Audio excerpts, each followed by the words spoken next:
What's good? It's your boy Herb Tutter, man. Welcome back to my show, The Taste Test. Today I'm talking about zoo lions in the wild. I can remember when my oldest daughter was younger, I would explain to her that I could pretty much tell her how to be a good person all the way through childhood into adulthood and surpassing that. But one thing I used to tell her though is that there is no way, me being a man, I can tell you how to be a better woman because I'm not a woman.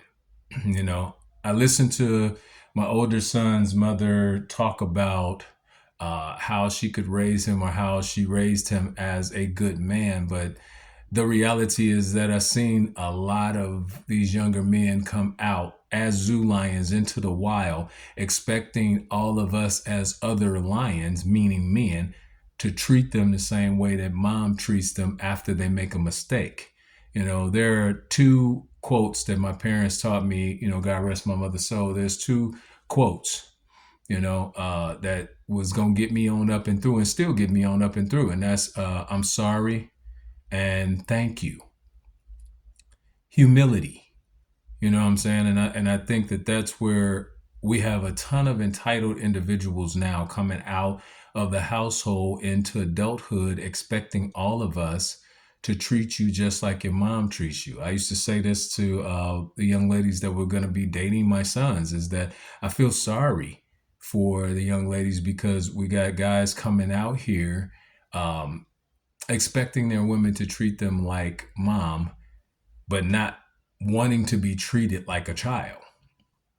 You know, when you send a zoo lion out into the wild and this guy is looking up, excuse me, at one of the bridges looking for food, and all of us out here chasing the wildebeest and doing what we got to do, and he's looking at us crazy, we're looking at him crazy. This is where we've done a disservice to young men because we've tried to take fathers out of the picture, so we don't have the fathers being tough on them, but then we have them actually losing their lives, but also kind of just floating in society, trying to figure it out and hoping that everybody will turn around and do exactly what mom does on holding your hand. We are sending a lot of entitled people out into the world.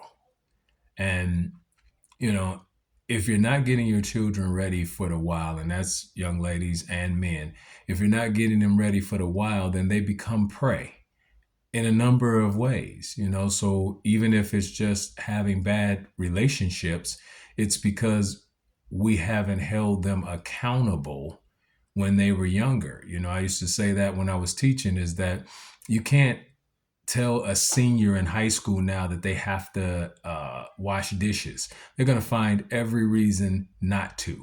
So if you didn't give them any type of understanding of what tasks look like and house chores and everything like that, and then you want to try to do this in their senior year, where the senior year is really one of the tougher years.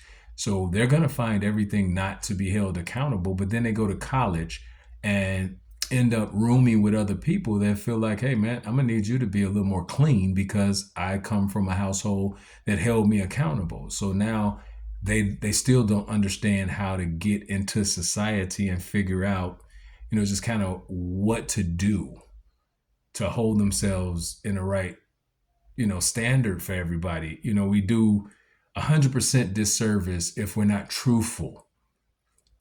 I've heard a lot of women tell their sons that they're great at a ton of things that they haven't even figured out how to uh, uh, just be good at. You can't keep telling your children, but bringing these men out into the world talking about that they're great at things that they haven't even got on the path yet. And same for young ladies coming out here as well.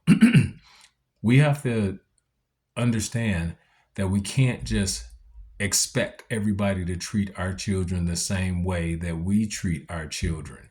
That would mean that we're all their mothers and fathers. You know what I'm saying? So just understanding that, only the strong survive. The zoo rules, they don't apply. You know what I'm saying? So if you're going to send your kids out here into this world, then you have to make sure that they understand exactly what's going on because they're coming into the wild. There's a lot of things happening out here in this world that we can guard them from in the house, but there's nothing that we can do once they get out there if we haven't given them that home training. There's a reason why there's two parents. And society is stating that everybody can raise a man and everybody can tell a father how to be a father and all of this good stuff, but nobody's preparing these young men to step out here in the wild and not be a zoo lion. Nobody's preparing these young ladies now to step out here in the world of women and get ready to be a lion, not a zoo lion, a lion. To be out here and understanding that, like I said in the earlier part of this one, is that there's two quotes. I'm sorry and thank you. That's going to get you on up and through. Humility is what we need to be teaching now. So I'm going to toast this up 100%. Let's get it cracking. Yeah. Okay. Let's get it cracking. Here we go. Bully sweet. Ooh. Ooh. Okay. Okay. All right. Zoo Lion. Hey, listen. Stop sending your children out here in the wild without the rule book. This is how they end up getting themselves hurt or running the definition of insanity, looking for a different outcome, doing the exact same thing. It's your boy Herb Tutter, man. Thank you for all of the people that pay attention to these because, again, a lot of people don't want to hear people talking to them. So understand that I'm trying to motivate you 100%. So thank you guys. Thank you guys for listening to the taste test. And listen, I got a few more coming. So holla at your boy, man. See you in a minute.